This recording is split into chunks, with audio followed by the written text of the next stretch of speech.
Hey cozy gamers, welcome to Pixels and Cocoa. I'm Nicole, your host, and a lifelong Nintendo fan, cozy gamer, and book lover.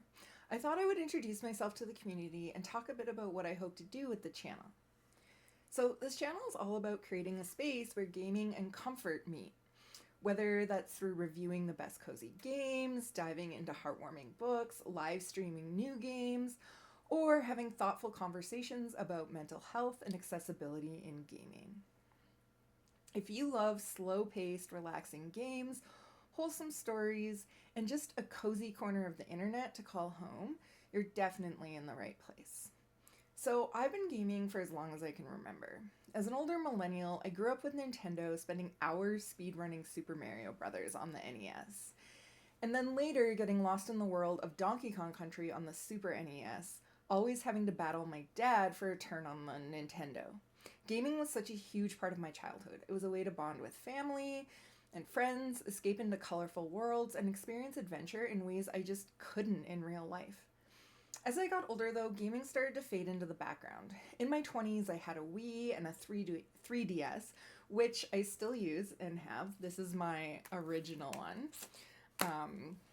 But though that really revolved around nostalgic games. Life got busy, responsibilities piled up, and for a long time I just didn't play as much anymore.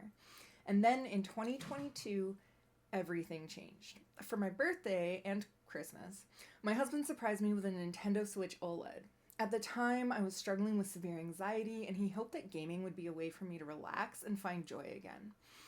That single gift completely reignited my love for gaming and literally saved my life. So, what was the first game I picked up? It was Wildflowers. I figured I'd play for an hour just to see what it was like.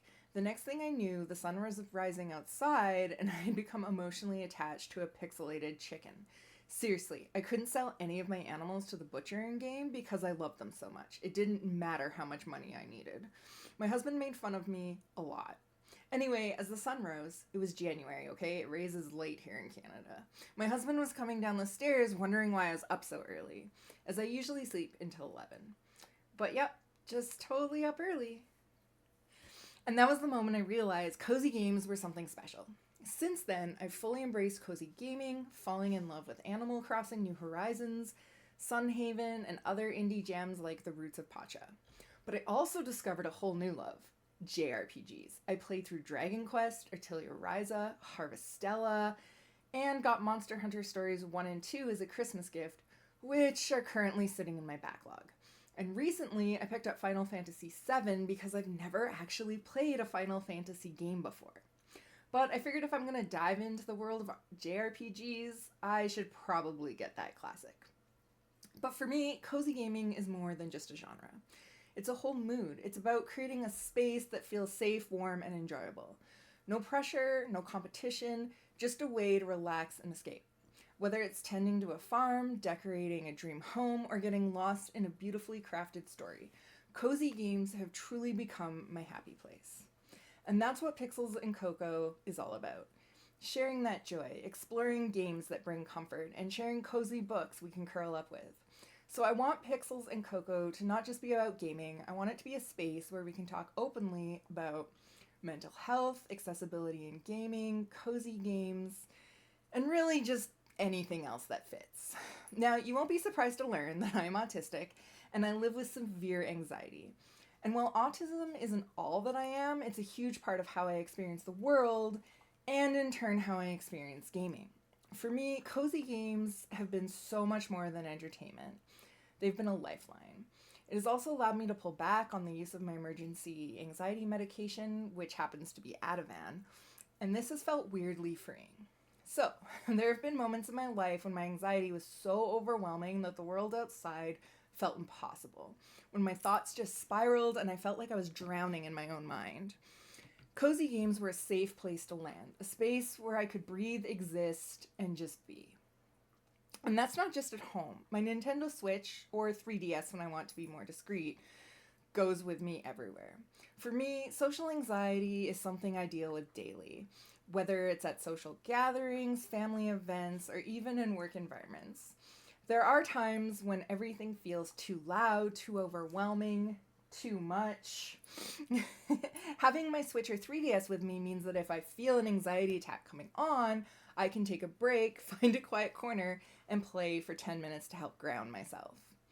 This little habit has genuinely saved me in so many situations. I've had incredibly supportive workplaces in the past that understood when I needed a moment.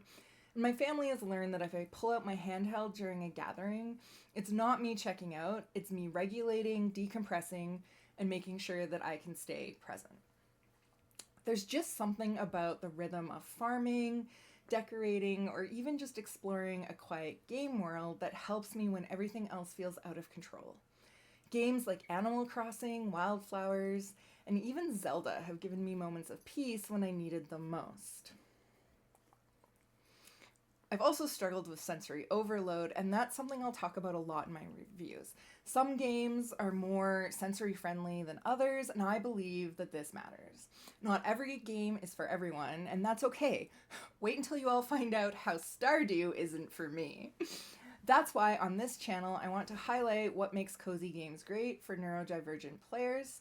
So I'll be sharing game accessibility insights. Are these settings that help with sensory issues? Does the game allow for slower pacing or flexible difficulty? Mental health perspectives. How do cozy games help with anxiety, burnout, or overstimulation? I want to have honest conversations because gaming isn't just about escape. It's about finding connection, comfort, and joy. At the end of the day, games should be a space where everyone feels welcome. And here, everyone is welcome. And speaking of comfort, let me introduce you to my two best companions, who you'll be seeing a lot of on this channel. Angelica, she's my brown three-legged rescue pup, and trust me, being a tripod does not slow her down one bit. She's the bravest little adventurer and is always nearby while I game. She actually turns 12 on March 11th and just got a wheelchair so she can keep going to places like the dog park. And this is Francine. She's my fluffy little doodle, currently in service dog training, not doing great. She's in training to help with my anxiety and autism, and you'll definitely be seeing a lot of her on my streams. You always see a dog cam on because these two are such a huge part of my life, and honestly, gaming is cozier with furry friends by your side. And who doesn't want an animal cam? So, what can you expect here on Pixels and Cocoa? First, cozy game reviews, deep dives into the best cozy games and feel-good games. Cozy book recommendations, heartwarming reads that frankly feel like a warm hug. I want to do live streams on Twitch and YouTube. I'm going to try to stream every Monday, Wednesday, and Friday, plus special streams for big events like Switch 2 on April 2nd and other major game releases. I want neurodivergent-friendly game reviews talking about accessibility and mental health in gaming. So if all that sounds like your vibe, make sure you subscribe so you don't miss anything. I'm so excited to build this community with you all. If you love cozy games, wholesome books, and creating a space where mental health and gaming go hand in hand, I'd love for you to join me on this crazy adventure I'm about to take. Drop a comment below and tell me, what's your favorite cozy game or book, or both? I'd love to hear your recommendations because I'm always looking for more. Again, don't forget to like, subscribe, and hit that notification bell so you don't miss anything. You can also find me on Twitch for live streams.